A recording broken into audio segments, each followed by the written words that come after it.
Good afternoon, ladies and gentlemen, distinguished guests, and honorable speaker.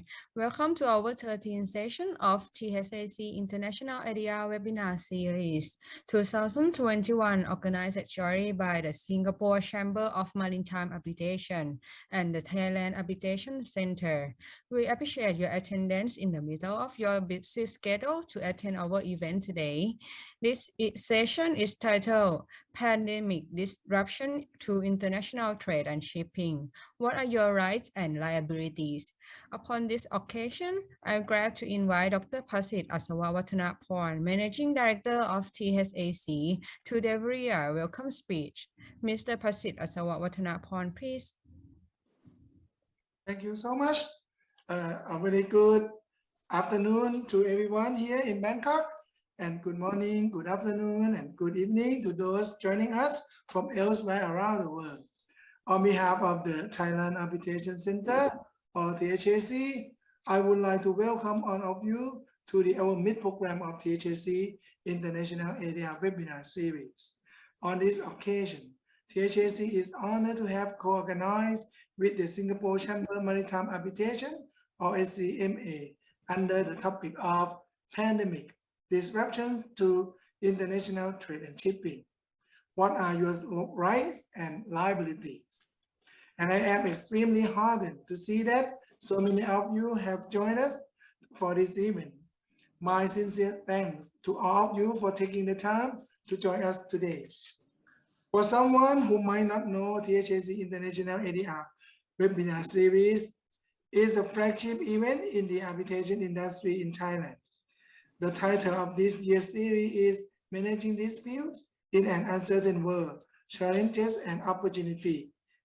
We came a long way since the beginning of pandemic, and the THAC ADR Webinar Series will reflect the ongoing evolution of the technology and the impact of pandemic on arbitration.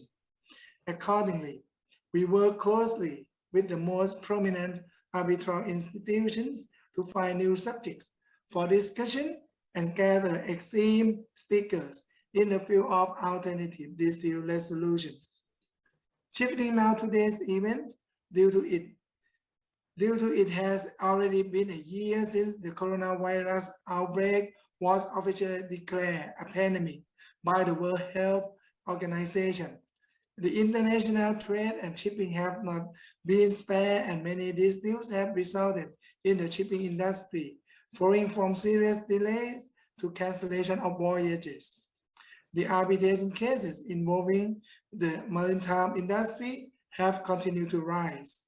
In this regards to this webinar, we would like you to see the point of view of the International Arbitration Council on the increasing role of international arbitration and ADR on the importance of the international trade and shipping.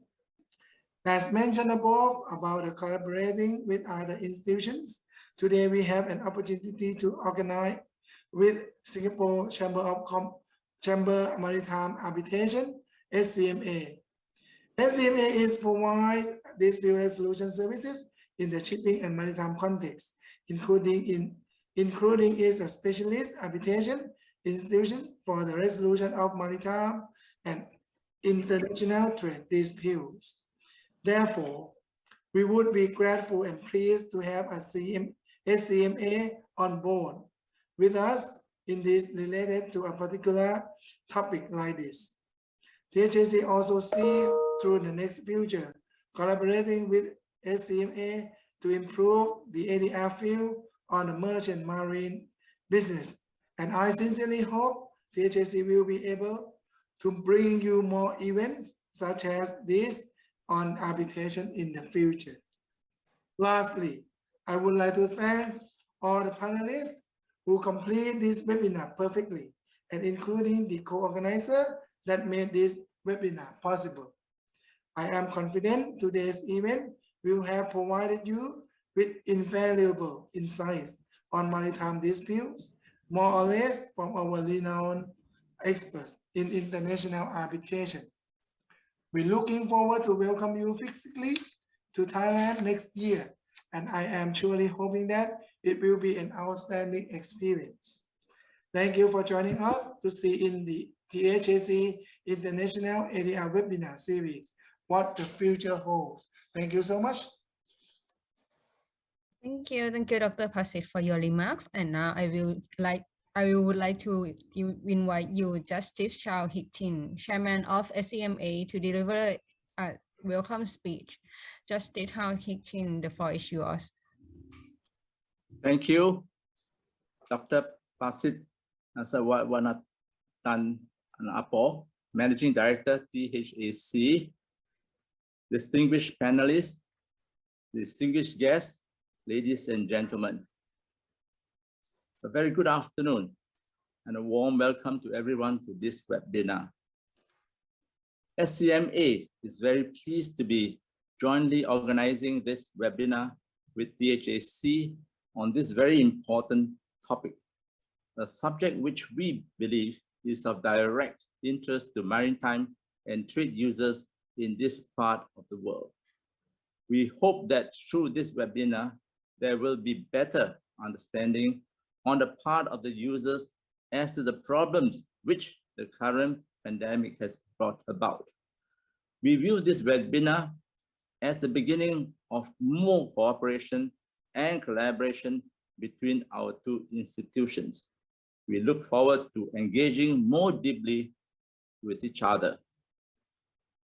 According to the Sinwar Baltic International Shipping Center Development Index, Singapore is the world's top maritime center for the 8th consecutive year. With a high volume of transactions occurring in this part of the world, parties in the maritime and trade industry would naturally run a heightened risk of being involved in disputes which require resolution. It is inevitable that with greater economic interaction, more dispute will arise. It is in this regard that SCMA plays a crucial role by providing parties with a specialist forum to resolve maritime-related disputes.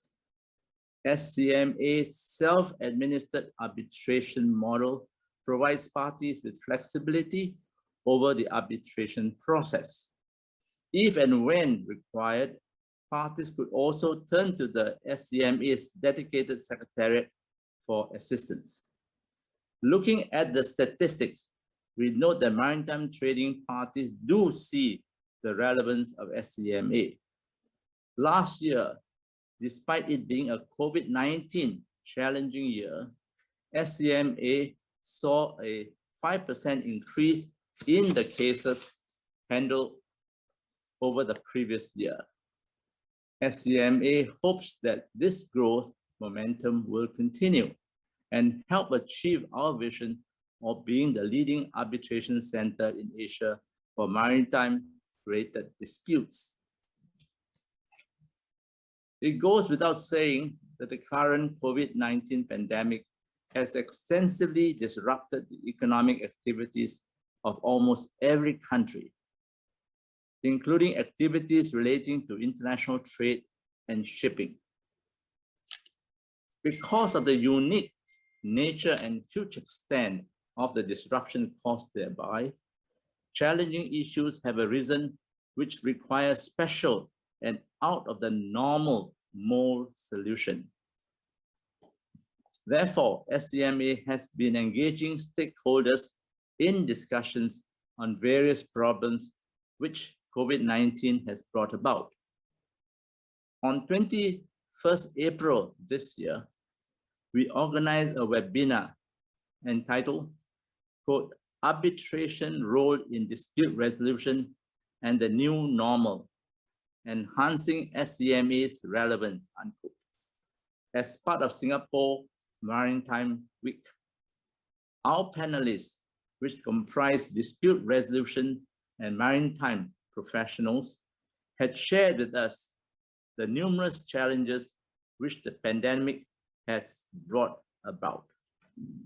Maritime lawyers have found advising and working with clients on issues such as ship arrests and filing protective proceedings outside of Singapore to protect time bar to be challenging. Shipping companies have faced different challenges at different stages of the pandemic. In stage 1, issues of port closures, logistic disruptions, diverting of ships, and force majeure came to the fore. In stage 2, which is the current stage, they are facing issues of crew change, relevant contracts such as time charter parties and voyage charter parties, quarantine, and notice of readiness. Maritime users have concerns on the welfare and safety of crews and have faced roadblocks imposed by local regulations. Maritime insurers have also been receiving many queries from owners, operators, and charterers as to the party who should bear responsibility for such delays. Investigators and surveyors have been facing issues in gathering evidence. With COVID-19, there are difficulties in getting experts and surveyors on board ships to collate evidence and for bunker surveyors to get samples. The pandemic has further accelerated the process of digitalization at work. For example, pre-COVID, it was a norm for arbitration hearings to be done physically in the same location, and that entailed those involved in the case having to travel, often a long way, to the location of hearing. However, today, virtual hearings are becoming more commonplace. While digital technologies are not perfect and present their own set of challenges, it would appear that virtual hearings are here to stay. Virtual hearings do present many cost and time-saving advantages. However, for certain highly fact-intensive and/or fact-disputed cases, physical hearing may still be preferred. That said, in the longer term, the arbitration scene will likely to be a mixed one, with some being physical and others being virtual. Understanding that the maritime and trade communities that we serve face numerous new developments and challenges, SCMA too tries to keep itself current and responsive to their needs. With virtual hearings at this point in time becoming the norm rather than the exception. As early as in October last year, we published our specimen directions for virtual hearing to provide guidance to arbitrators, tribunals, and users of SCMA. Last year, we also conducted an electronic public consultation exercise on SCMA rules and are expecting to launch the 4th edition of the SCMA arbitration rules soon. We have also created QR codes to make it easier for users to access SCMA model clauses and notify SCMA of arbitrations. With an intention to create a diverse and rich panel of arbitrators, we have very recently launched the Maritime Arbitrator Accreditation Program in collaboration with the Singapore Institute of Arbitrators. Finally, let me say that SCMA will continue to adapt to keep itself relevant and better serve the needs of the maritime and trade industry. Many of the speakers who will come before you today in this webinar are prominent personalities with vast experience in the areas of dispute resolution or maritime affairs. I am confident that this webinar will be an interesting learning experience for all of you. I also hope that you will participate actively in the discussions. May I conclude by wishing you an intellectually stimulating afternoon. Thank you so much. Thank you, Justice Shao Hictin, for your speech. And now I will introduce you to our distinguished panelists of the session. First one will be Mr. Nayashon Thatong, Managing Partner, JTJB International Lawyer. He was previously experienced in the leading international law firm specializing in dispute resolution and arbitration, shipping and maritime and transportation, while his practice has been focused on registration in the past 15 years. He has rich practice experience in handle both contentious and non-contentious matters. He has focused in the shipping, maritime, and transportation practice. National areas of work include maritime dispute on charter party claim, demurrage claims, bunker claim, cargo claim, and arrest and release of vessel.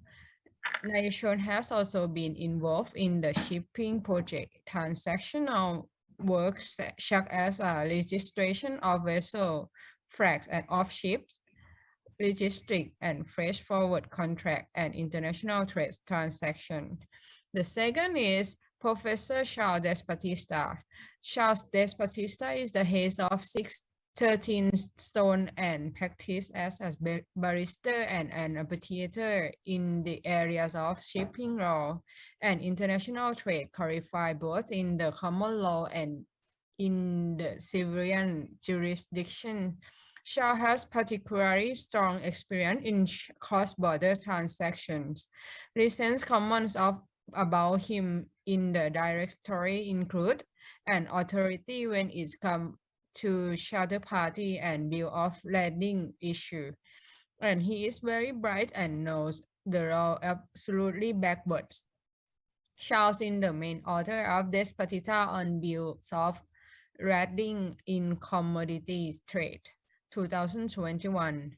At 36 Stone since 2004, Charles was the professor of the commercial law at the Reading English University in an earlier life.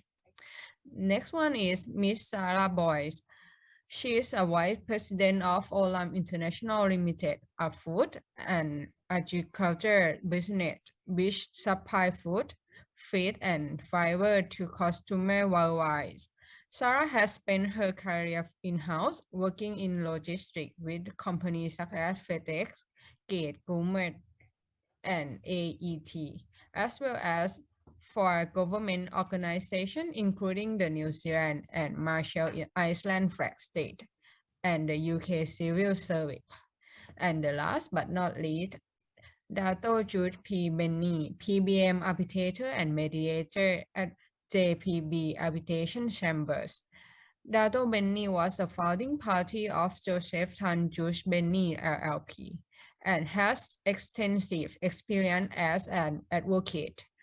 He now sits regularly at primarily as an arbitrator in international arbitration, conducted under institutions such as ICC, LCIA, SIAC, BANI, and many others.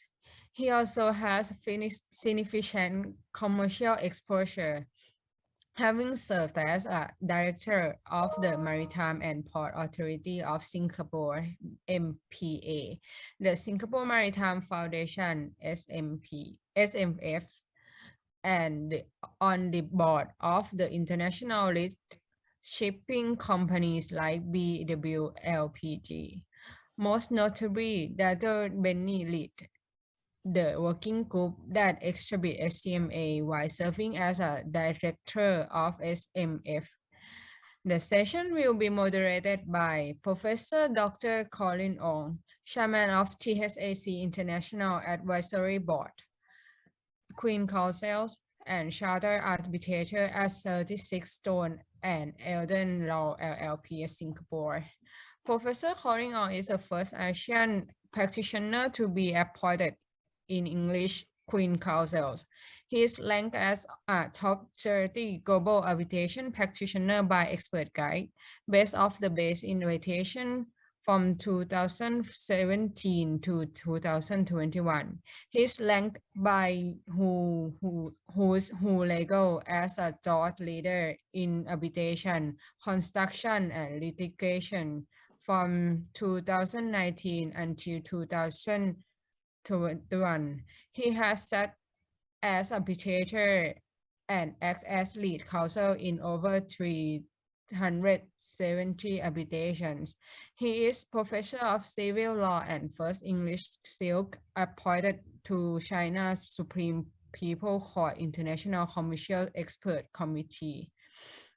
Legal 500 English Bar, Asian Pacific 2021 describes him as a superb technician with brilliant strategy who is exceptional adept at thinking out of the box.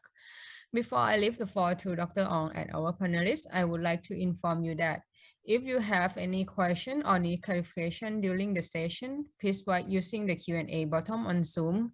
They will be handed over to our distinguished speaker at the end of this webinar during the Q&A session. Thank you.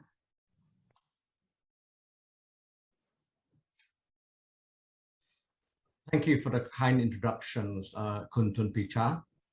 Justice Chow Hek Ting, Chairman of the Singapore Chamber of Maritime Arbitration, Dr. Pasit Asawa Watanapon, Managing Director of the Thailand Arbitration Center. Ladies and gentlemen, good morning, good afternoon, and good evening to all our attendees, wherever you may be in the world. I am honored to be the moderator of this esteemed panel of speakers, and it is the first SCMA and THAC joint collaboration.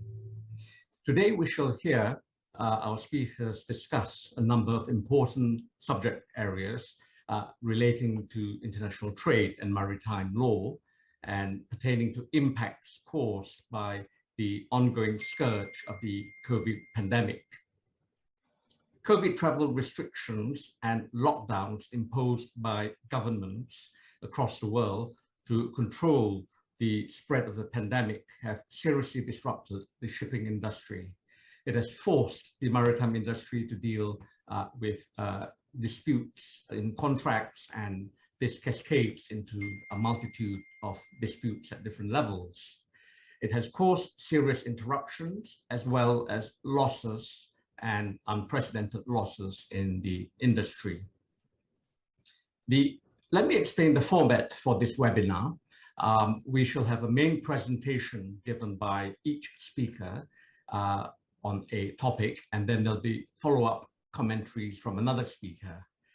There shall then be a short panel discussion, and we shall repeat this exercise until we've covered all 4 topics.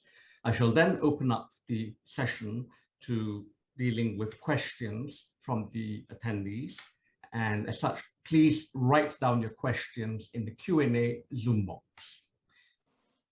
For the first topic of today, our speakers shall discuss the rights and obligations of contracting parties as well as defenses of force majeure from different civil law and common law perspectives. More importantly, we shall also hear the view from an end user perspective. When viewed from a contractual point of view, force majeure refers to a lawful reason that can be relied upon in any circumstance which has prevented the performance of any contractual obligation, whereby such event was not foreseeable at the time of signing the contract. While civil law and common law force majeure doctrines both serve a similar function, there are differences in the number of instances between the treatment of force majeure in civil law and common law, and it can be significant.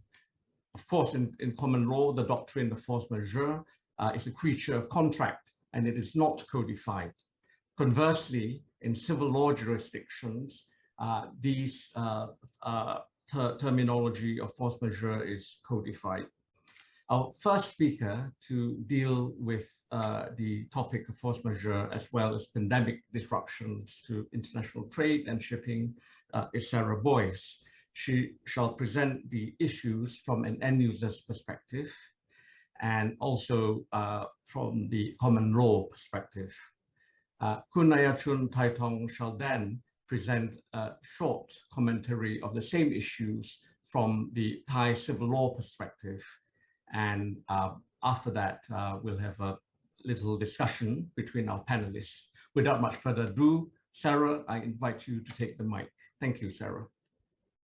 Thank you very much, Colin. It's an honour to be on this panel with such esteemed colleagues.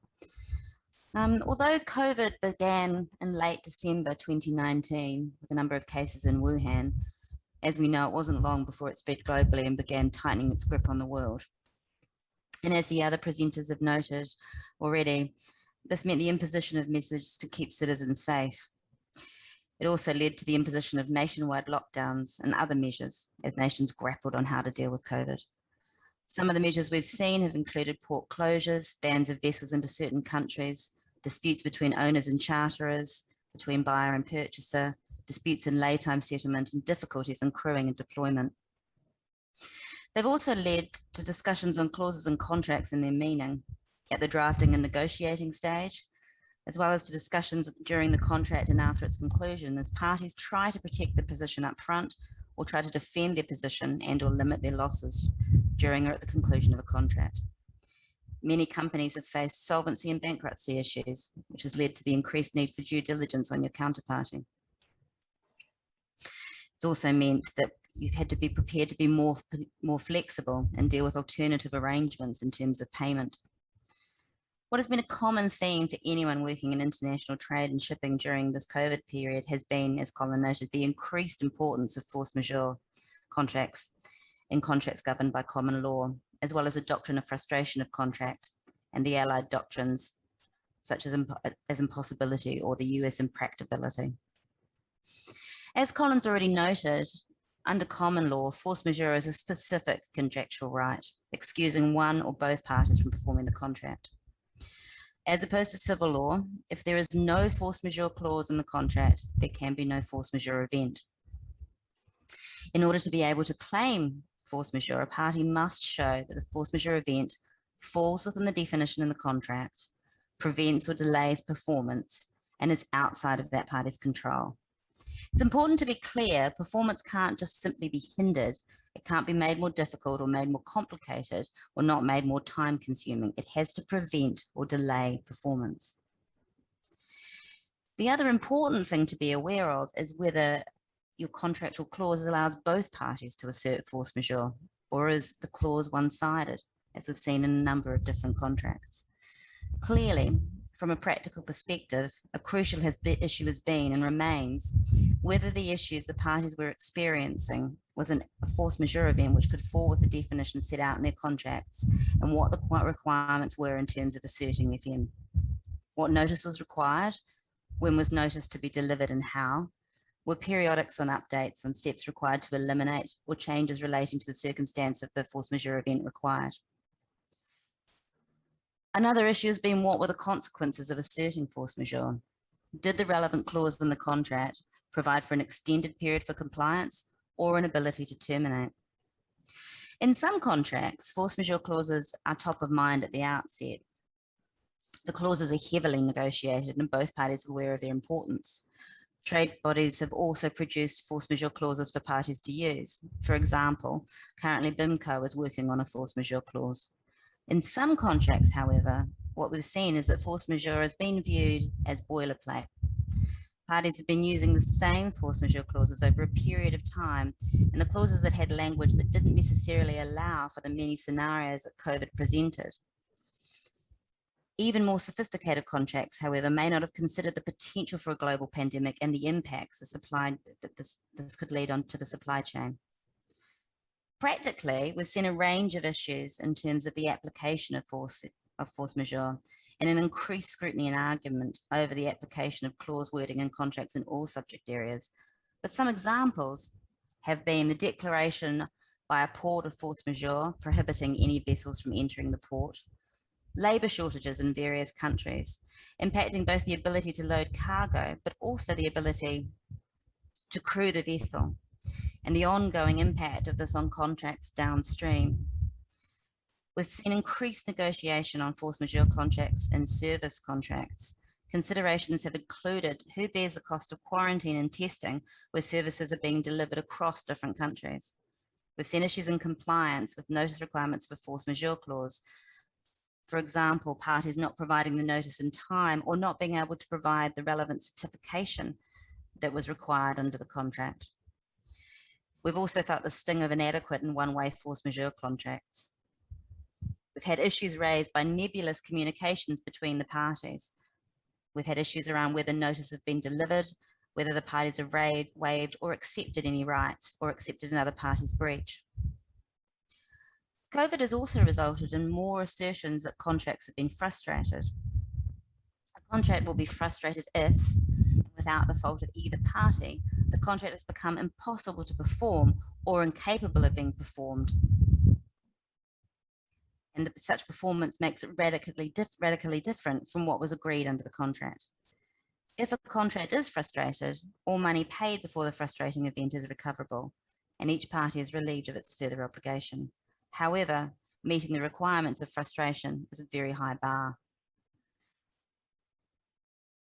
In terms of important takeaways that we've noticed from a practical perspective, key has been the importance of knowing your counterparty and being certain as to this, or certain as possible as to their solvency. We have seen that we have had to adjust payment requirements and structuring where we've had long-term arrangements with counterparties. Perhaps it's fair to say that it's more adjusting your expectations and realizing that winning long-term is better than a short-term win. We've also seen the importance of moving sooner rather than later and identifying any points of weakness as early as possible, allowing us to mitigate or renegotiate. Crucially, we've seen the importance of making sure that the language in the contracts reflects the key concerns that may affect your business. Even if COVID is mentioned as a force majeure event in your contract, it's not entirely certain that you can rely on this. We've been dealing with COVID for some time. Parties must be expected to factor COVID into their business models. It's important to consider any other contracts in the chain and the impact of force majeure on those. You need to consider whether or not you're back-to-back, whether a force majeure event under a sale contract may trigger a force majeure event under any other contracts, the importance of ensuring that notice provisions are consistent and that the notices are delivered in time. Also making sure that termination rights are consistent across contracts where you've got back-to-back arrangements, and the documentary requirements are consistent. Many parties have sensibly been able to approach force majeure with some give and take, reflection and pragmatism, but others have not, leading to complex arbitrations and court cases. In these cases, much depends on the actual facts on the ground and the precise language in the force majeure clause. It's also relevant to consider that the legal systems in some countries have had issues and delays brought about as a result of COVID, albeit that there is now more comfort in alternative hearing arrangements. I'd like to hand over to my colleague Nayachon to speak on this from a civil law perspective.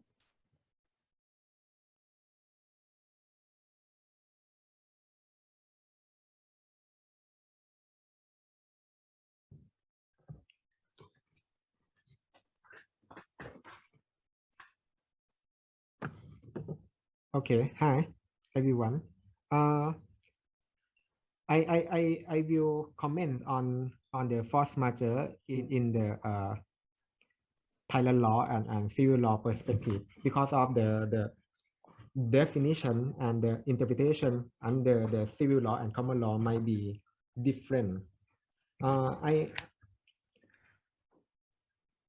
the case of the force majeure, I understand that under the common law, the test of the force majeure is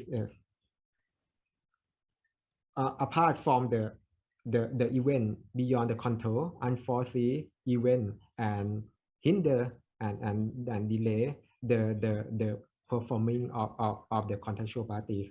The party have to provide the evidence to prove that they try to mitigate loss.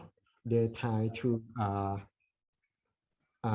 do the reasonable to protect of the event of the force majeure. However, if you see in the civil law perspective under Thai law, the force majeure definition will be provided in the Civil and Commercial Code, Section 8. The Section 8 is stipulated that the force majeure event means any event which is happening resulting in adverse effect, which is beyond control despite the affected party being or likely to be an affected party reasonably exercise its due diligence under such circumstance and condition. If you see under Thai law, the affected party have to prove to the court only that such event is beyond the control, and an affected party reasonably exercise its diligence under the circumstance. Under Thai law, there are no need, the affected party no need to present to the court that they try to mitigate the loss, or the duration or the period to serve the notice or notify or notification of the force majeure to the other parties.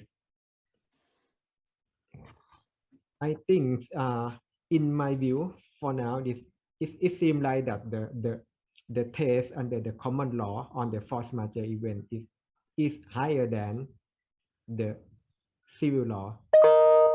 However,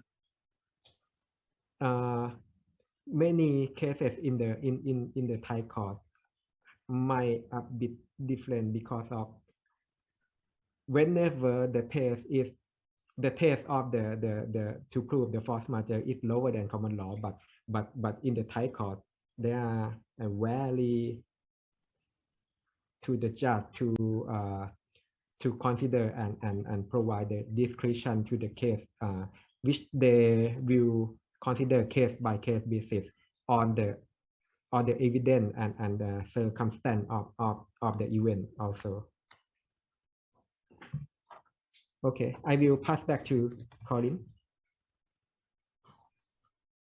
Thank you, Sarah Nayachon. Sarah, quick question for you. We now have seen many variants of the COVID pandemic. We've got the Alpha variant, the Delta variant, Lambda variant. Now, force majeure is an unexpected event. Do you consider that a new COVID variant would fall within force majeure? Hi, Colin. I think that's it's an interesting point. I would think that arguably, given that we've had a number of different variants, no. I think we're expecting continued variants. That's been the experience to date. So I think unless it is markedly different from what we've experienced so far, no. I would say that that's not going to constitute necessarily a force majeure event. But I'd be interested in other people's perspective on that. Well, let's open up to the panel. What do the rest of you think? Yeah, maybe Colin, maybe I would say something. You know, I would think it would. Simply for this reason, even if it's within, you know, the Delta variant or whatever, I think what we've seen is that COVID takes twists and turns constantly. You know, 2 months ago, you know, in Singapore, we were seeing, you know, numbers that are whatever, 50, 60 or whatever. And today we're seeing 1,900. So it twists and turns and just puts, you know, turns the entire world over on its head. So you enter into a contract today thinking the situation is getting better or whatever, but, you know, 2 weeks later, everything changes. So for me, I think, you know, within COVID, you know, to say that, you know, COVID today is no longer something to be unexpected. It's already out there. I think doesn't really answer the question, because COVID twists and changes and turns all the time. And so I think we're still in the realm of the unknown. And so from that perspective, I think a very forceful argument can be made, you know, provided your contractual terms allow it. I mean, that's another mountain to overcome. But if you can, then I think there is an argument to be made that within COVID, it is no answer to say that it is something that we already know is out there. But that's just the point of view of an old man. But what can I say? Thank you, Jude. I think you're right. We need to look at the contractual terms. And what if we turned it around and let's say the contractual terms in the force majeure clause says all other clauses, all other causes whatsoever, very broad. Charles, let me put the question to you. So if we had such a broad contractual clause and the COVID variant continues to evolve into something quite different from what it originally was, would they be force majeure? Yeah, I just make two short points to that. The first is, of course, there is law in our jurisdiction, at any rate, on the sort of mop-up clause that you describe, and whatsoever other loss that may ensue. And in general terms, a force majeure clause is viewed by English lawyers and English courts as an exclusion clause, and therefore mop-up clauses are generally interpreted narrowly rather than widely. But the second point I would make, to follow up on what Jude was saying, is this. I tend to agree with Jude that it isn't, and I'm sure Sarah wasn't suggesting this, but it isn't a one-size-fits-all answer.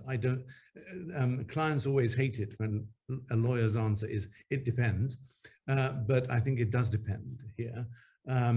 Not only because of the twists and turns which Jude referred to, but also because of the distinction between the concept or the event itself of COVID and the extent of the consequences is coming into consequential loss, I suppose, but the extent of the consequence. So you might have foreseen, the argument might run that you might have foreseen the event of COVID, but you might not have foreseen the consequence, the knock-on consequence that might have had on, say, the operation of a letter of credit down the line, or on, say, the operation of a bunkering contract down the line. So I really do think it does depend, and there are arguments to be had on either side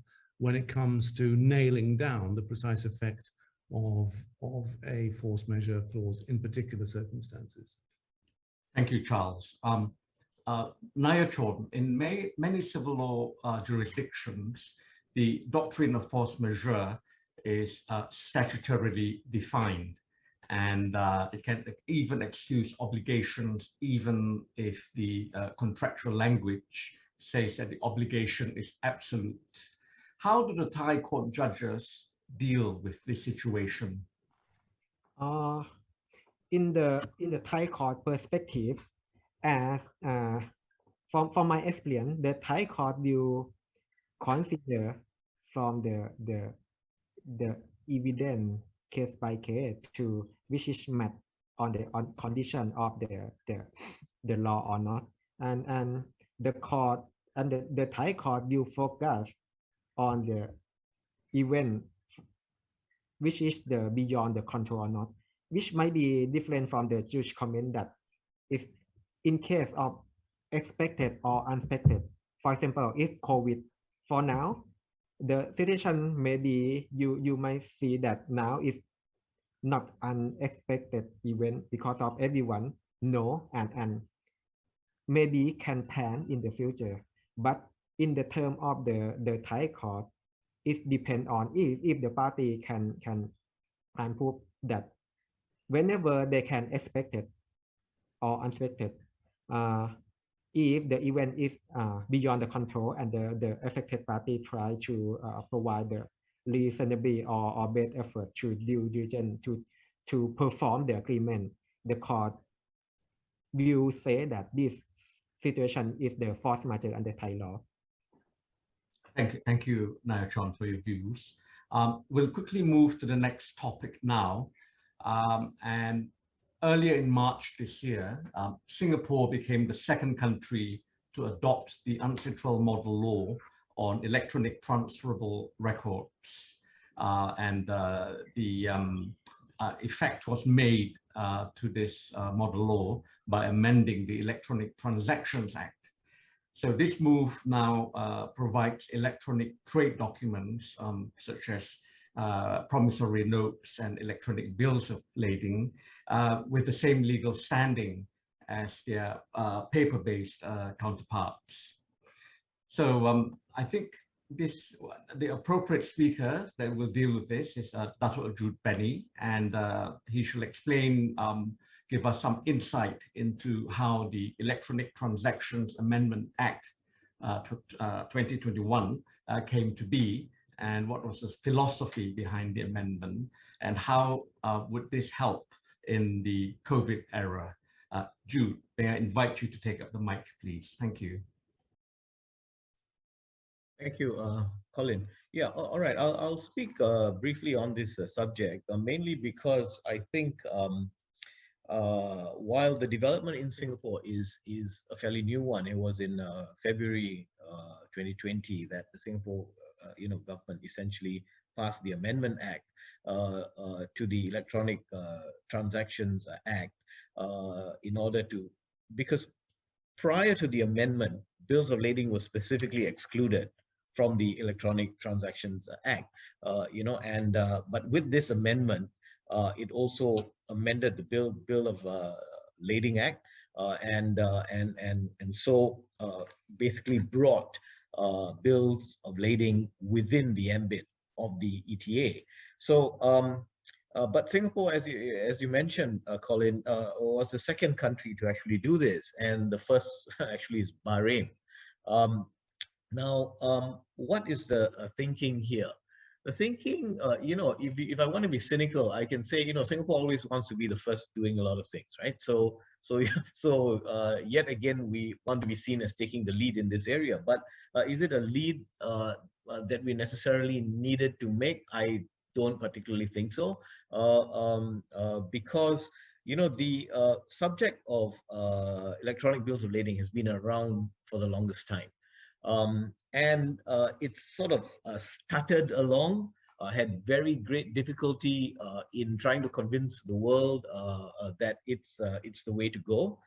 But I think of late, in particular, and this is where we sort of dovetail into the whole COVID situation, because I think COVID, with everybody confined to their own cocoons, they've been having to sort of relook how they're engaging with the world.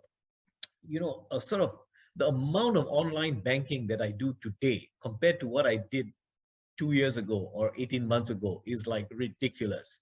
I never used to do it. I used to write checks, okay? And I used to walk to the bank. But today I'm doing almost everything online, and not just online, but I'm doing it like on my phone now. So the world has sort of changed in that way. So now the question is, in a more defined way, in the world of commerce, is the electronic bill of lading going to take on a different level of acceptability than it did previously? But having said that, while we made that change, English law still has not made that change. And many other commercial jurisdictions have not made that change. So do you have contracts that embody Singapore law? That's going to be one restricting factor. Secondly, it clearly provides that, I think all of the provisions, basically it says that, it's got to contain all the information, and an electronic bill has to contain all the information that a paper bill, traditionally has, etc. And then critically, it says you need to use a reliable method. A reliable method. These are specific words used to do, among other things, to retain the integrity of the BL. So for that, you then go back, right? You then take a step back to what is already there. You're looking at things like Bolero, right? And Bolero has been there. Now, why was the slow take on Bolero? But so today, we can't say that the amendment or the electronic bill creates a new species that is so much easier to use, because all it does, it throws you back to Bolero. So is Bolero going to be accepted? What is going to, you know, I was reading one of the papers done by one of the P&I clubs, and actually at the IG level, they do have an acceptance of Bolero. So you can use Bolero, but it's bilateral. So it's got to be contractually agreed.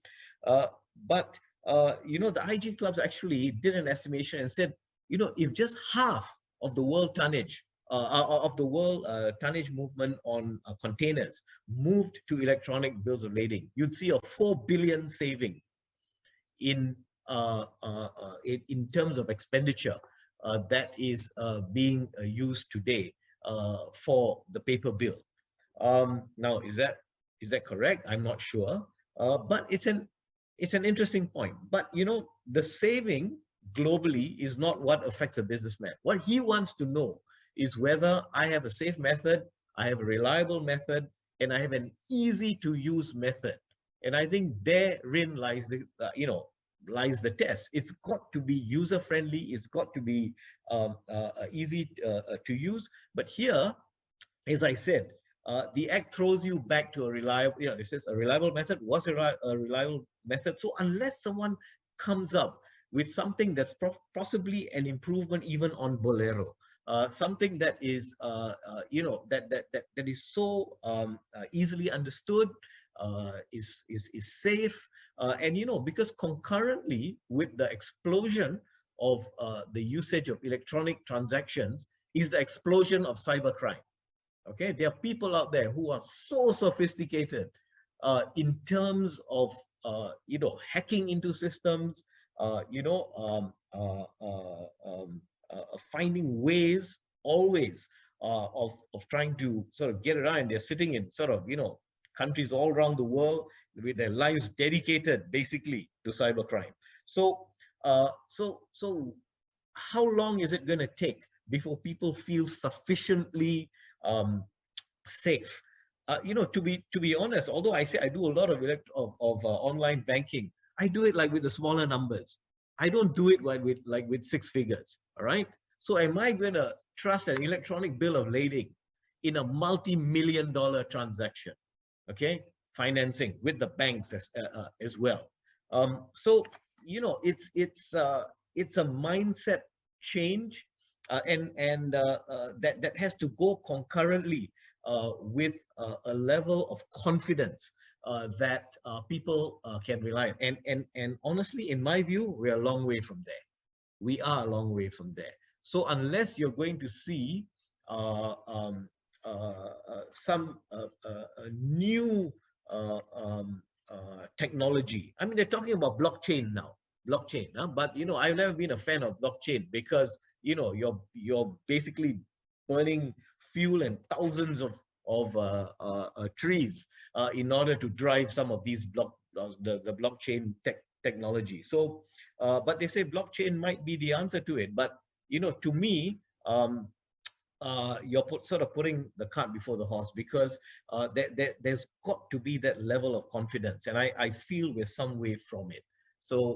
So that, Colin, is my take on where we stand today on electronic bills of lading, but I may very well be in the minority. I don't know. Thank you, Jude. Let's find out. Let me ask the other panelists. Do you agree with what Jude has said, or do you have different views? Perhaps I'll invite Charles. What do you say?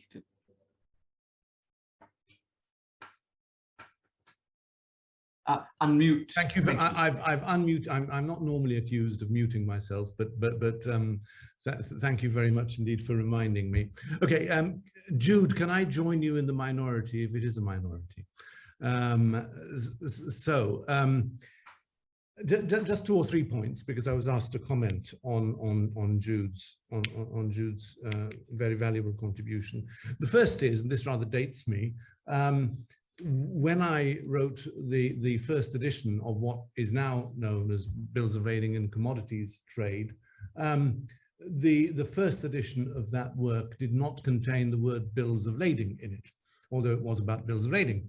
And that was the early 90s. It was more or less coterminous with Bolero, and a very senior colleague of mine, I was a young academic lawyer then, not a practitioner, said to me, Charles, don't call it bills of lading, because bills of lading are about to vanish, thanks to Bolero and other such like. Three and a bit decades on, that hasn't happened. And in fact, in the latest edition of the work, I've actually called it bills of lading, because like Jude, I think bills of lading are around to stay. Although I'm very entertained by the latest Court of Appeal judgment in Singapore, which says that just because it quacks like a duck, looks like a duck, and walks like a duck, it doesn't necessarily mean that it's a bill of lading. And that's the Star Quest, which is very interesting and extremely learned judgment. So that's my first comment. So I don't think bills of lading are on the way out. Like Jude, I use my phone for any transactions I make under $1 million. But if it goes over that, then I tend to use banks. Now, second point, and this is, I think, a more interesting point, and that is this. I'm really intrigued by, again, the Singaporean initiative to be the first, or in this case, the second, and I'm interested in the process which you adopted. Like us, you have COGSA 92. You called it by its proper name. You didn't call it COGSA, you called it the Bills of Lading Act, which I think is much more sensible than what we did in 1992. And like our COGSA 92, your BLA contains a section which allows the government, or the legislature rather, to apply to electronic bills the same principles applicable under the Act to paper bills. We in England are currently doing, with a view no doubt to being the 3rd or the 13th nation which follows your lead, we are currently going through the same process, and we're seeking to attain the same effect, which is functional equivalence between paper and electronic documents, through not changing or applying COGSA 92, our equivalent of the BLA in Singapore, to electronic documents, but going a step above, 2 steps up above in terms of distilling the process and putting it there.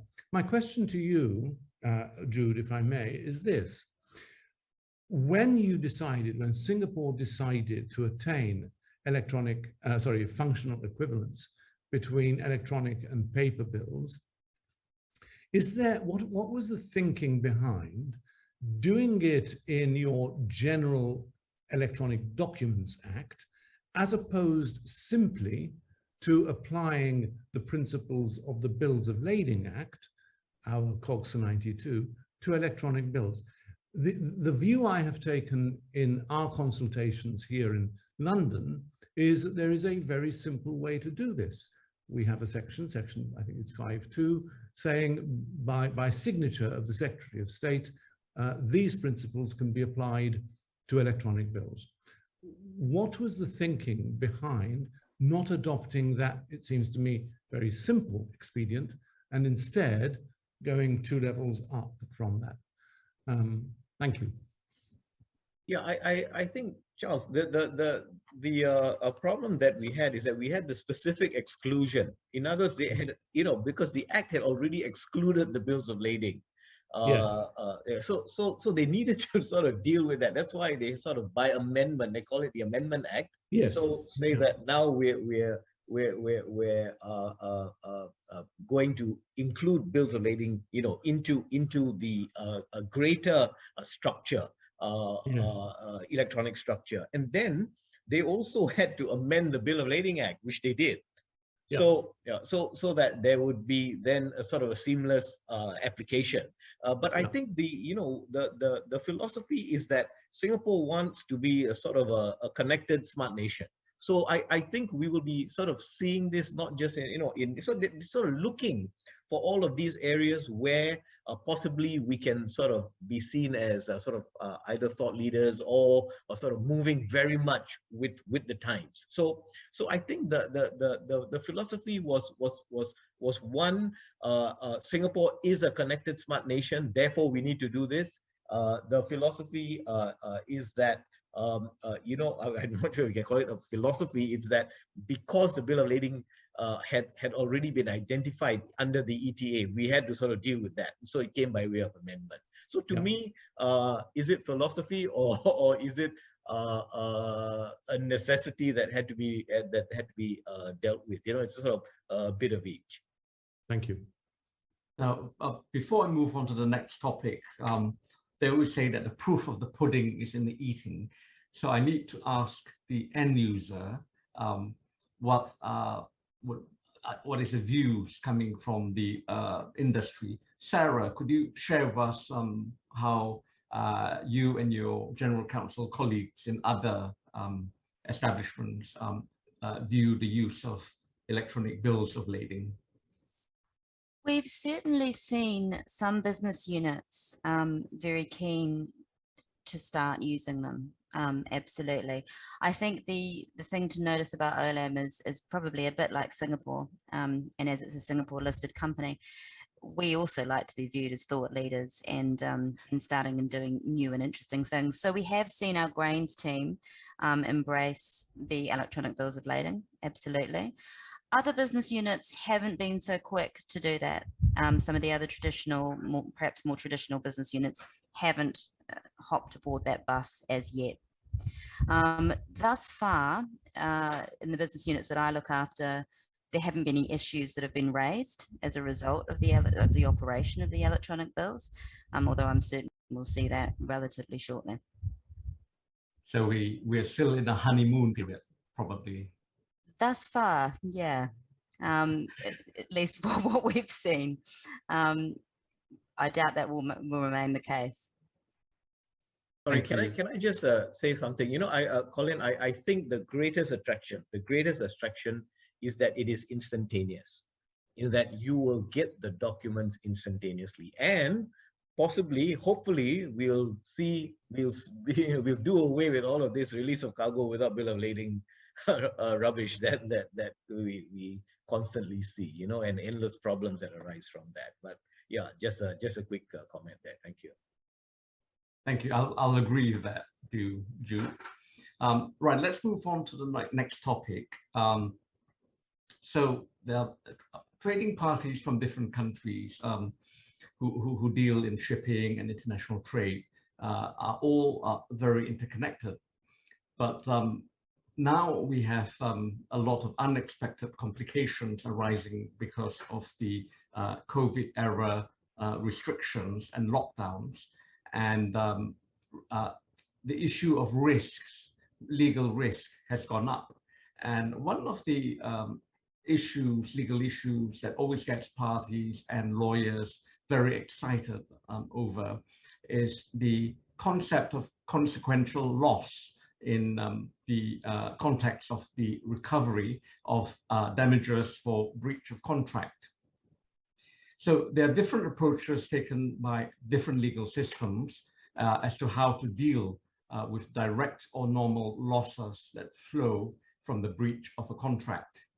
And different jurisdictions also take different approaches to dealing with exclusion clauses in contracts which attempt to lock out consequential loss claims. I'd like to invite Charles to share your views from an English law perspective on this area, and let us know, give us some sage advice on how to limit disputes arising from such exclusion clauses. So Charles, please take the mic. Thank you. Thank you very much indeed, Colin. can I just start with a brief explanation as to why I am not following the sartorial elegance of my co-panelists, and that is, if you like, this is consequential upon a force majeure accident which I had a couple of weeks ago.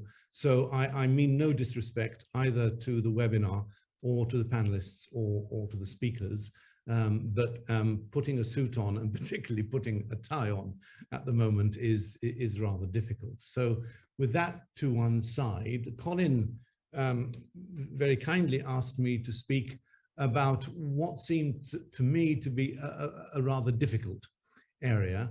And he phoned me up and said, Charles, what is consequential loss?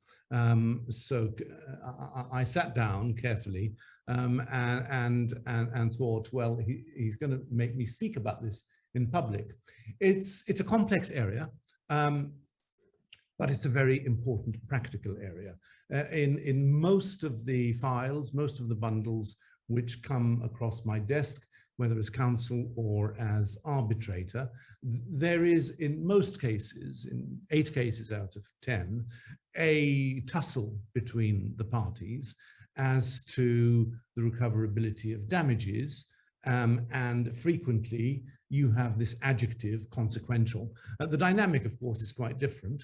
If you're a claimant, then you want to you want to obtain as much damages, as much recovery as possible. So you're flying the flag of, I am entitled to all consequential losses, and everything is a consequence which flows from the breach. Please give me everything, Mr. Arbitrator or Miss Arbitrator.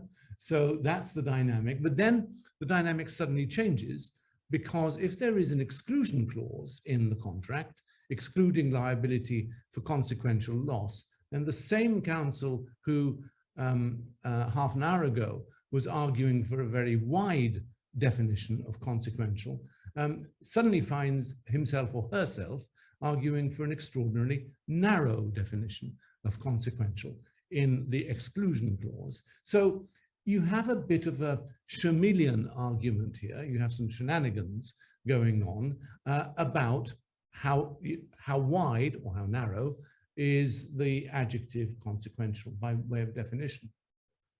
The other reason that it's a complex area is that the adjective consequential is not, of course, the only adjective which comes before the noun damages or the noun losses. Consequential, stand in line, dear adjective consequential. There are other adjectives which describe losses, direct, indirect, special, remote. So there's this sort of whole panorama of other adjectives which raises the issue, well, what on earth does consequential mean? Is it the same as direct? Is it the same as indirect? It's lawyers' law here, so lawyers do tend to get excited, but then, you know, some lawyers don't have a life, so I suppose it's something to get excited about. But it is lawyers' law, but although it's lawyers' law, it also has a remarkable practical effect. What precisely do we mean by consequential? I think the best way to set out the issues of definition is to think of an example. And the example I'd like to put before the panel and the audience is this. Let's imagine that I am the seller of a tractor to Colin. So Colin is the buyer and I am the seller. I don't deliver, and under the contract, I was to deliver this tractor by a certain date. I don't deliver it by that date. Colin's productivity on his farm drops like a bomb because he doesn't have the tractor. But apart from that, apart from the loss of productivity, Colin had a particular product, a particular produce, which needed to be harvested in a particular week and required a particular type of equipment, and he couldn't. And this was a very, very expensive product, which was going to make him tons and tons of money, which he's lost because he couldn't harvest it at the right time. Okay, so Colin brings a claim against me and wants to put things right. Okay, so what are his losses? He's made a normal loss. He's got a tractor, he's got a different tractor. He made a replacement contract with someone else. That replacement tractor was more expensive, or he had to hire it, and therefore it cost him more money. That is a perfectly normal loss. So that would be, as it were, level 1 loss, which he would get. But there were other losses. So, for example, he lost the profit of his usual crops for the week that he spent without a tractor. Loss of profit. Was this a normal loss? Was it a direct loss? No, it was a consequential loss. It was a normal consequential loss. It didn't give him recovery for the purchase of a tractor, which is what I call level 1 or normal losses. It was the archetypal consequential loss. That consequential loss is subject to remoteness tests and causation tests. Those of you familiar with English case names, the rules in Hadley and Baxendale would apply. That loss mustn't be remote. It isn't remote. There are 2 rules in Hadley and Baxendale. He gets what flows from, consequential upon, what flows from the breach, but he also gets special, he also gets more losses if he can prove that I knew about it, which brings me to special loss. He now wants the additional profit which he might have made from the specially lucrative crop which he lost. And Hadley and Baxendale 2, Hadley and Baxendale Rule 2 says that he only gets that if I told him about it, or if he told me about it, sorry. He only gets that if he knew, or as good as knew, if I knew or as good as knew that he would suffer that particular loss. And we use the phrase special loss for that. The more the parties know, the more the claimant recovers. So are you with me so far? You get your normal loss, your replacement loss. You get your consequential loss, your indirect effect or consequences, hence consequential losses, loss of profit. And if there's anything over and above that, which is special, then you need to prove that the party in breach knew that there was likely to be this special loss. So far, so good. Consequential means what it says on the tin. And what it says on the tin is consequence. That's all it means, the consequence of the breach.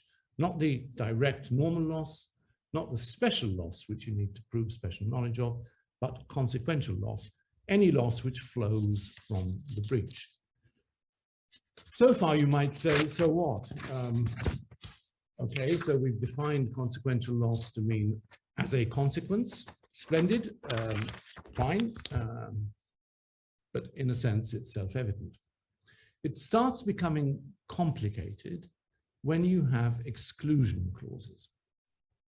Because as soon as you introduce into a contract an exclusion clause, and as I said at the beginning of my intervention, I don't think in commodities and in shipping, I mean, I'm not saying that the dispute always revolves around this clause, but I don't think I've seen too many contracts, whether in shipping or trade, without an exclusion clause excluding consequential losses. The issue there is what is excluded. From a claimant's point of view, of course, a claimant wants the word consequential to mean virtually nothing at all, because he wants his whole loss. So he doesn't want a definition which says anything consequential is excluded. From a respondent's point of view, the respondent wants as wide a definition as possible, because that would mean, in effect, that the respondent would only be liable for what I called earlier on natural or replacement losses. So there's this whole debate. Now, to put it into context, and I'm going to finish quite soon, to put it into context, the clause in which this phrase arises is an exclusion clause. And as soon as you say an exclusion clause to an English lawyer, that puts the straitjacket on, by which I mean what we call the contra proferentem rule of English law kicks into operation, and the clause is interpreted extremely narrowly. And we have a number of cases, not too many, but a number of cases, which say, look, all consequential loss means in the context of an exclusion clause is that you've excluded all losses which are too remote. If the loss is too remote, then you've excluded it. When you think about it, what that means is that the exclusion clause has no meaning, has no effect, because that is the law anyway. Any loss which is too remote, think of my special loss, okay, which I talked about earlier, this special crop, he can't get, Colin can't get, unless he can prove that I knew that he had a special crop. Therefore, if there is an exclusion clause, then the exclusion clause states the obvious and has no meaning. So we've ended up with two definitions. If you don't have an exclusion clause, we've got a very wide understanding. If you do have an exclusion clause, in the context of the exclusion clause, we have a very narrow understanding, making the clause virtually useless. Takeaway point, define, define, define. The problem, the reason why this arises, and the reason why lawyers make hay out of this argument, which arises time and time again in arbitrations and in cases, is that the phrase is simply thrown out, thrown into the contract, consequential losses excluded, without a definition. And therein lies a trap for the unwary. For the claimant who finds that things may be excluded which he hadn't anticipated, and for the defendant, depending on which way the wind is blowing in an arbitration, for the defendant may find that he thought he'd excluded liability, but he hadn't. I shall stop there. Thank you very much. Thank you very much, Charles. I do have a question for you, but perhaps I'll ask Sarah if she would have any questions for you, especially from an end user's perspective. Sarah? Thanks, Colin. Charles, you've noted that consequential or indirect loss is a very complicated area, and you've referenced the chameleon type arguments that lawyers are putting to judges and arbitrators. Lawyers spend significant time negotiating these clauses in contracts. But based on your experience, do you think that the judicial interpretation of consequential loss is necessarily the same as what the client might think it is? Absolutely not. I don't for a minute expect that ordinary people with ordinary lives to lead and ordinary businesses to run spend too much time thinking about what they mean when they have an exclusion clause excluding consequential loss. If you're a party and you're afraid of your potential exposure to liability, then the part of the clause which takes up most of your welcome attention is the part which says excluded. You're not going to concentrate too much on what on earth do I mean by the word consequential. The judges, on the other hand, have dissected the word and have been quite hostile to exclusion, and that dissection makes, in effect, the word mean not a lot at all in terms of our general rules of remoteness. We've ended up, and the main work on damages, McGregor on damages, makes this point. We've ended up as a jurisdiction with two quite different definitions of the word consequential. Where we don't have an exclusion clause, we mean that consequential means everything flowing from the breach. When we do have an exclusion clause, the definition is much, much, much narrower to mean simply anything which is too remote. But as I say, that's excluded in any event. Now, your question was, is an ordinary businessman aware of this? My answer is no, and you wouldn't expect them to. What's the takeaway from that? The takeaway from that, if I were a solicitor or an in-house counsel, I would, and I was thinking of drafting in an exclusion clause excluding liability for consequential loss, I would seek to have that defined. Now that, of course, is going to cost some money because you need to think carefully about what it is precisely that you want to exclude. And clients around the screen or in the audience might take the view, here he comes, another lawyer saying, spend some more money up front in defining what is meant by consequential loss in the contract. To which my answer is really very simple. Upfront is normally cheaper. Upfront, when a contract is being drafted, is normally a minuscule fraction of the counsel time and arbitration time that it would take to argue and to dissect and to look at the dynamics of what was meant when it's too late.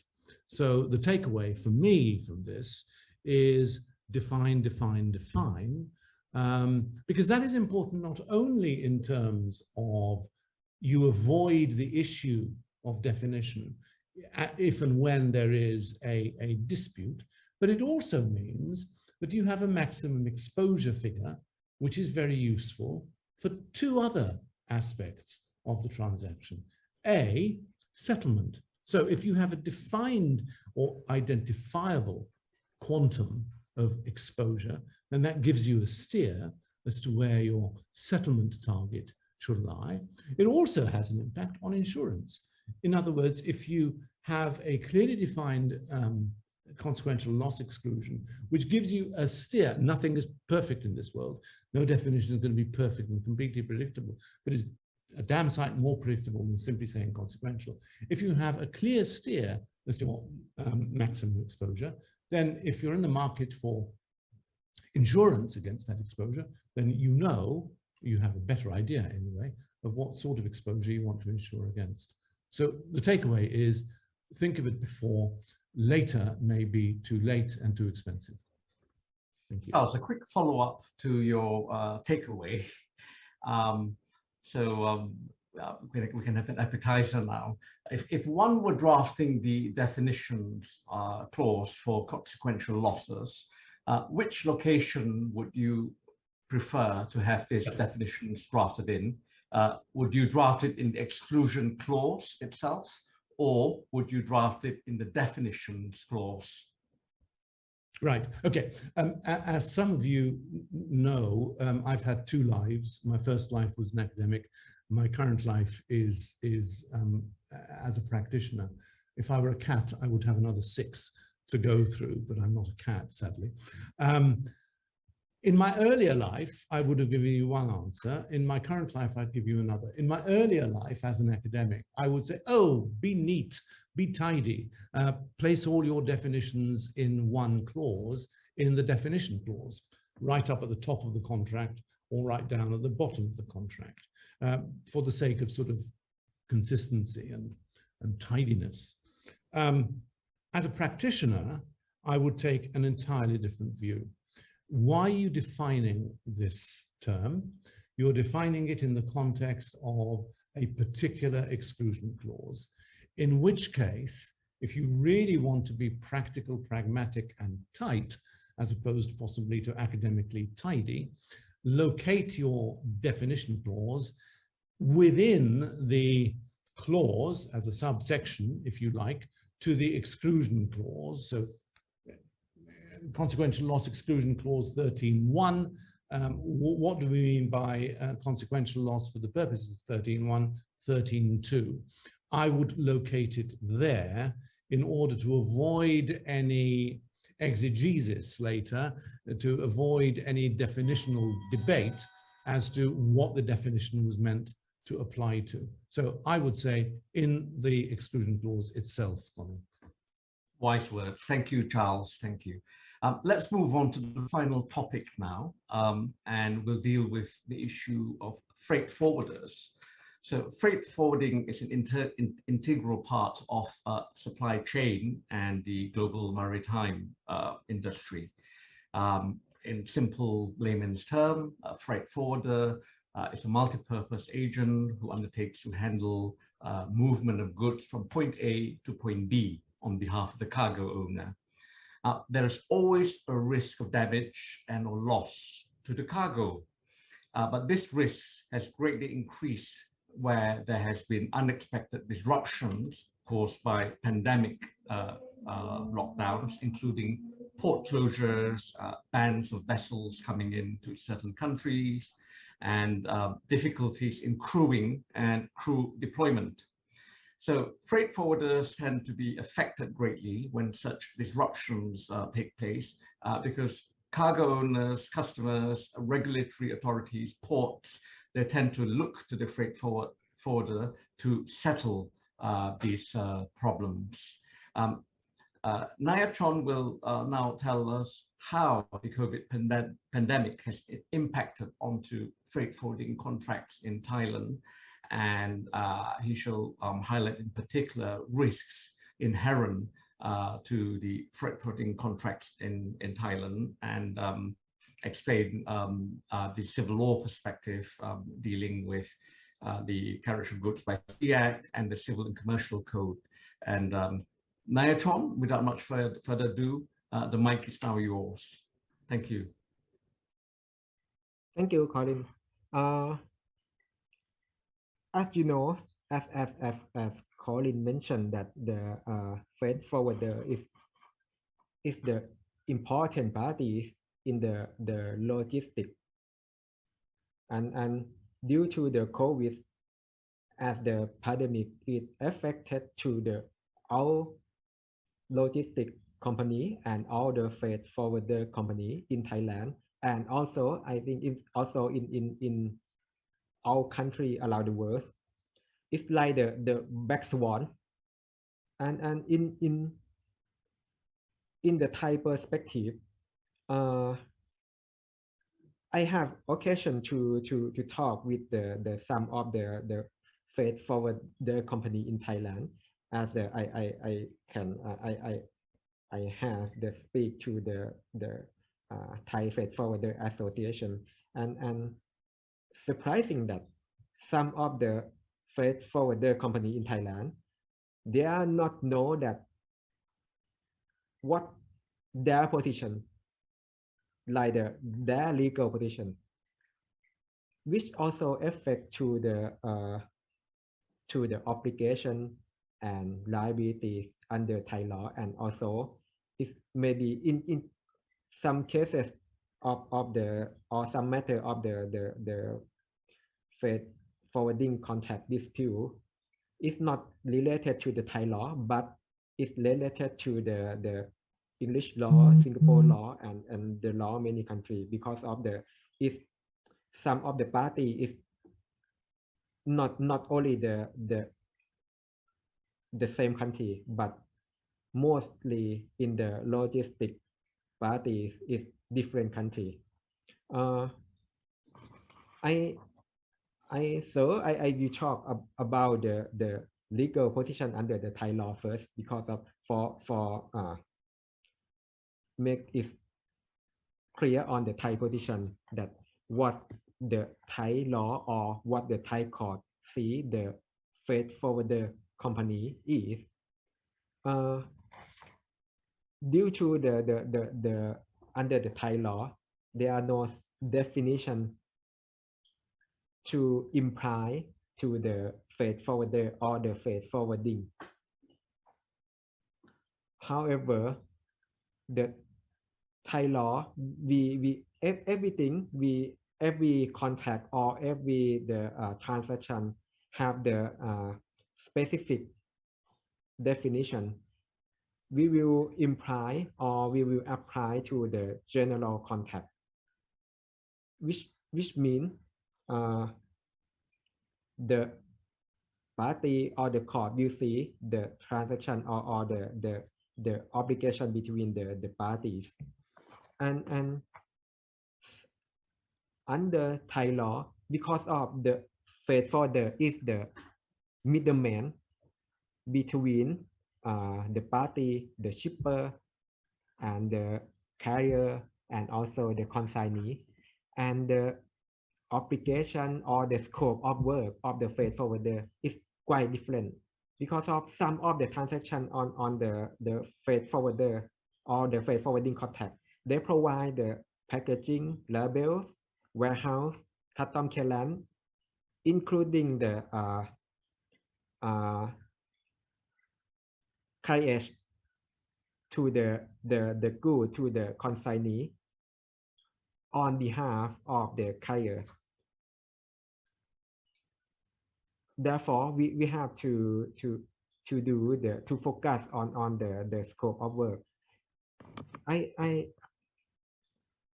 I will back to the Thai law because of the Thai law, due to there are no specific, and the freight forwarder is the middleman. Under Thai law, we as I search in many court precedent cases, and we found that the Thai court mostly they try to imply that the freight forwarder is an agent of the carrier, because of I under the civil and commercial code of the Thailand is stipulated that the principal is born to the third person by the act which the agent or the sub-agent has done within the scope of his authority by the virtue of his agency. Some of the transaction between the shipper and the carrier and freight forwarder, it seems like that the freight forwarder is act on behalf of the carriers. Therefore, many cases the court will see that the freight forwarder is an agent of the carriers. And in the term of the Thai law, normally the agent, they are no less responsible or liable to the third party if they do or they act within the scope provided by the principal. However, the Thai law, we have the exception clause on the agent, on the liability of the agent, on the civil and commercial code, that in case of the principal is not the Thai entities, the agent shall responsible to the contractual party personally on behalf of the principal. Therefore, in some cases, if the liabilities of the carrier, it maybe came from the pandemics or came from the delay or damages to the cargoes. If the carrier is not the Thai entities, and the contractual party who entitled the right to file the claim is the Thai entities, they can directly claim directly to the freight forwarders as the agent of the foreign principal. Therefore, some cases, the court rule that the freight forwarder have liability to the contractual party on the damages to the cargo or on the delay to the cargo, and which also affected to the pandemic situation under the COVID-19 because of back to the first topic which I mentioned in with the first topic, that the test of the force majeure under Thai law, there are no need to prove that the force majeure is an unforeseeable, but we can only prove that the event is beyond the control. It might be deemed that this situation is the force majeure event, which maybe make the dispute between the parties. And in case of the delay cargo or the damages to the cargo occurred by the COVID situation, sometimes the contractual party who damage to from the shipment can be claimed can be claimed to the freight forwarder directly or claim to the carrier. In case of they claim to the freight forwarder or the carrier, under Thai law, they have to rely on the Thai COXAS, which Thai COXAS mentioned that the delay in the release, the carrier shall liable to the loss and damages for the delay unless the force majeure event or the measure of the communicable disease protection of the and disposal. If you see the condition of the Thai law, they have no mention on the pandemic. They only mention that in case of the measure of communicable disease protection, which means under Thai law, we not mind that COVID is the pandemic or not. Thai law does not mind that the COVID is the unforeseeable or not. But if they are the measure maybe from the government policy that to communicable disease protection, it shall be deemed that it's in the acceptable cause under the Thai COXA, which also affect to the liabilities of the freight forwarders. Therefore, when we manage the freight forwarding contract, whenever on the customer side or whenever on the freight forwarder side, for avoid the dispute or the interpretation of the law, I recommend that, and I see many agreements for now that they have the COVID clause apart from the force majeure clause for avoiding the interpretation. And in the term of the freight forwarders, I also recommend that the freight forwarder shall specify the scope of the work clearly in the freight forwarding contract. Because of if they only to provide the packaging or the warehouse or the inland transport, but not related to the carriers of goods by sea, they have to provide a specific scope to protect and avoid the dispute which shall be deemed that they are they act on behalf of the carrier and the principal, to avoiding that they might be claimed from the contractual parties. John, sorry to interrupt, but I think our time is up. So thank you for your remarks. I think we should try to quickly answer questions coming from the floor now.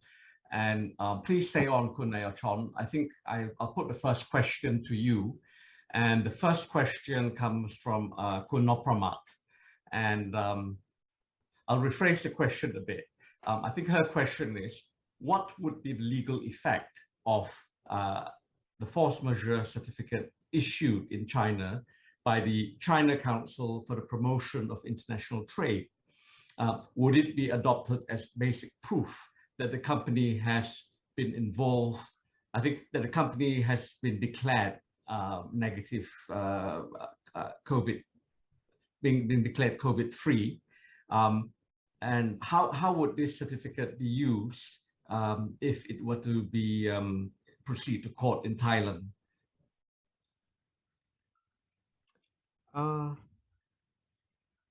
For the first mention in the China, whenever the China is the civil law, but as we know that the China law is quite specific and quite difficult to answer, because of we have many cases is we learn from the court China consider or interpretation that is different from general interpretation. Thank you.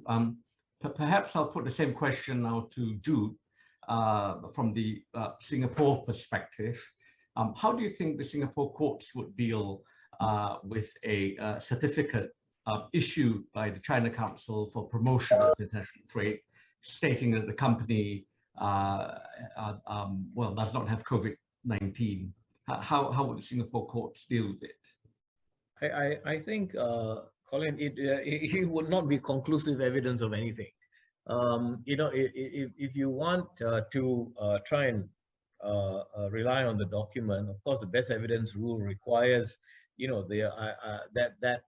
to be proven, and you either, you know, have got to adduce oral evidence, or so if someone, if I appear sitting as an arbitrator and someone tried to adduce this to me, it would cut very little ice, because especially if the opposing party, you know, brings some contrary evidence. So that document, to me, on its own, is not conclusive of anything, as far as which is the approach I think most common law countries would adopt, unless the contract itself provides that this document shall be conclusive of that fact. Then it's been contractually agreed, and that would settle that, you know. Thank you, Jude. I think I would agree with you. It's an evidentiary issue, and it would depend on the weight that tribunal would accord to it, and probably if it's untested, it would not amount to very much weight.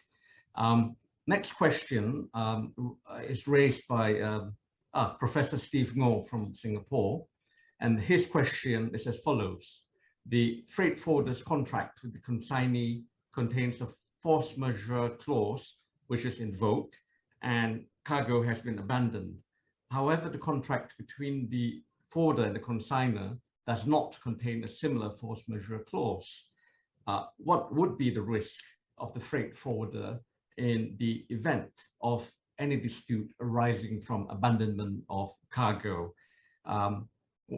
Let's put this to Charles. Any views? Yes, my view would be that if this was being looked at from the point of view of an English arbitration or English law, then you've got yourself into the time-honored trap of not having back-to-back contracts, because of course what happens up the string has absolutely no impact on what happens down the string. The basic proposition being, I think, as you said right at the start of the force majeure interventions, Colin, there is no codified principle of force majeure in English law. It all comes down to contract. And that means where you have string contracts or chain contracts, which are not back to back, it all comes down to what this contract says. And if this contract deals with it, then this contract deals with it. But if this contract doesn't, then it doesn't deal with it. And the loss would lie where it falls. Yes, so sorry is the answer, but you've exposed yourself to liability under one, which you can't recover under the other. You know, can I just add something that, you know, is I've sort of seen this so often, you know, when dealing with a lot of freight forwarders, is that they seem, you know, in many instances, they've got the ocean bill, the master bill of lading, then they've got the house bills, but rarely do they ever look at what the situation is when these two conflict, or when they come, or you know, so and all the more so in the COVID situation, because if you're trying to provide for a COVID clause or a force majeure clause, you may have it in your house bill, but if it's not in the master or ocean, then what are you going to do? You know, so you sort of no liability down the line, but you have liability up the chain. So it's you know, but people rarely kind of address their minds to that. And Colin, while I'm on, can I just say one other thing, which is, you know, sometimes I just try to sort of pass on some of these things which is, you know, just on the issue of consequential loss, which I wanted to say something earlier, but I think I sort of moved on, is that, you know, it's important when we are traders and people like that to sort of weave knowledge, and I try to give this advice when I'm teaching, weave knowledge into the narrative so that you can have this evidence when the time comes. So in other words, you know, you've got to be smarter than the other guy and weave knowledge into the narrative so that when push comes to shove, the question of, you know, you've got something to back you up. As long as consequential loss has not been knocked out completely, you've got something to back you up to say, hey, you knew about this and I was telling you all of this, and it's all there in the evidence. So just sort of 5 cents worth of free advice there. So it's like, in one word, the answer is sorry. Last question. Question from Kun Siti Chai. Under common law, force majeure needs to be clearly specified in a contract, and standard templates of force majeure clauses have been repeatedly used. So his first question is, as COVID-19 is an existing phenomenon, should a new contract need to specify COVID-19 as a force majeure event, or can it use generic terms such as pandemic or plagues? Who would like to take? Sarah, would you like to take this question? Sure, Colin. Generally, I tend to favor being as specific as possible in contracts. And I think most lawyers now, when they're renegotiating contracts, will be putting COVID in without doubt. In fact, force majeure clauses have got noticeably longer in most of our commodity contracts in the last year. Do you need to say that in a new contract that COVID-19 is a force majeure event? Can you just rely on more generic wording? Yes, you can rely on more generic wording. Are you better off if you've got specific wording in your contract? Yeah, you are. If I was presented with a contract that had just generic pandemic wording, but I would absolutely be arguing that that covers COVID. Absolutely. Thank you, Sarah. Anyone else have any views, other views? No. Okay, let's perhaps we can have one last question and then we really must end. Last question from Dave Go. Would an astronomical change in price due to COVID be considered as a force majeure event?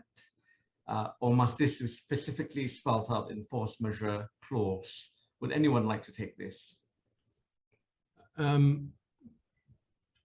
My answer as an English lawyer would be astronomical price increases would not be seen using English DNA as a force majeure event because there is no codified list of force majeure events.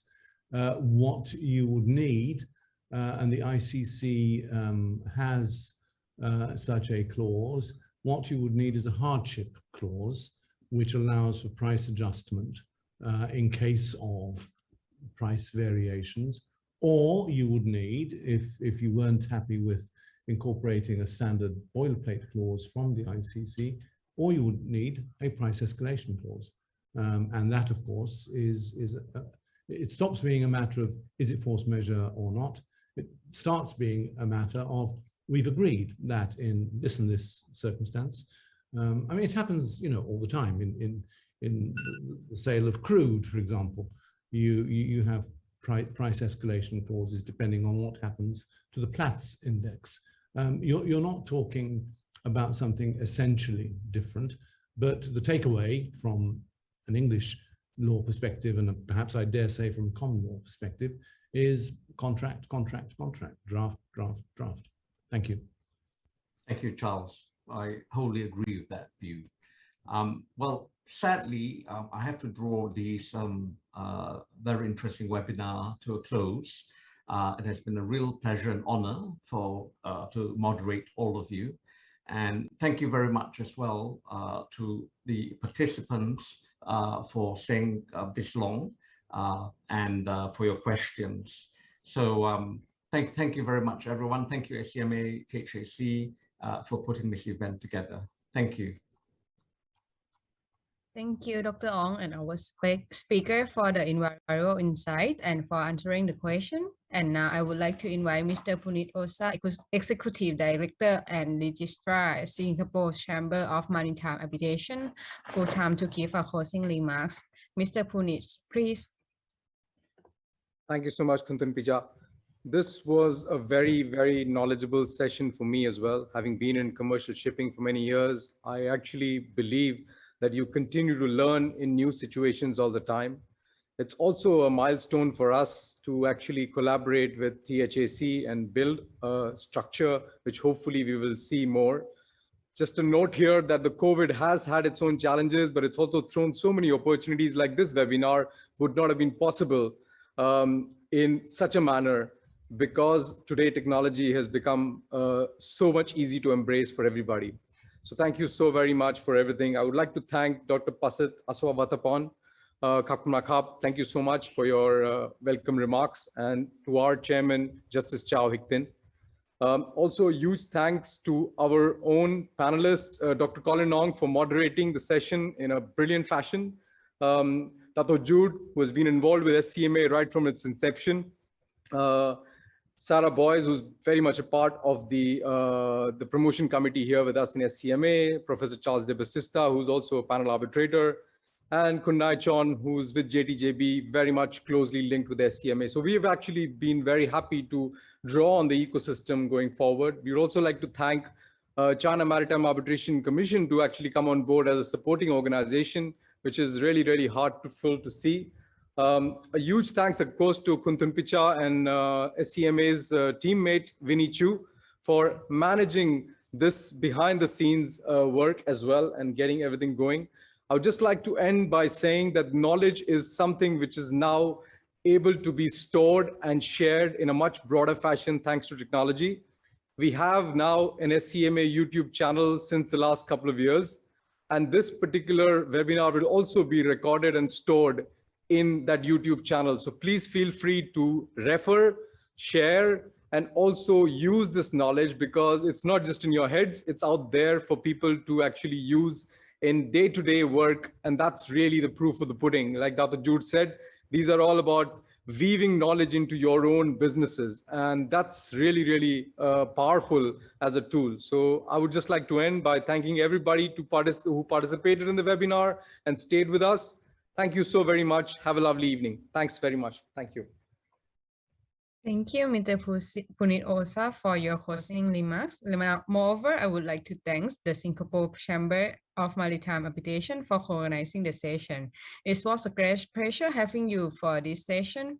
A special thanks goes to our general sponsor that made this webinar series possible: PTT Exploration and Production, Bangkok Expressway and Metro, THAC Gibbons International, Blumenthal Richer and Sumet, Watson, Farley and Williams. Last but not least, I would like to thank all the participants for attending the session. We hope it was enriching and enjoyable for all of you. Before closing the webinar, I would like to remind you that our next session, titled Gender Diversity in the International Arbitration Trends and the Development in Thailand and Asia, is scheduled for 13 September 2021 at 3 p.m. Bangkok time, and co-organized with Arbitral Women. For more details on our International Area webinar series and registration, please visit our website, thac.or.th, or send us an email at info@thac.or.th. Once again, on behalf of THAC, thank you everyone for participating.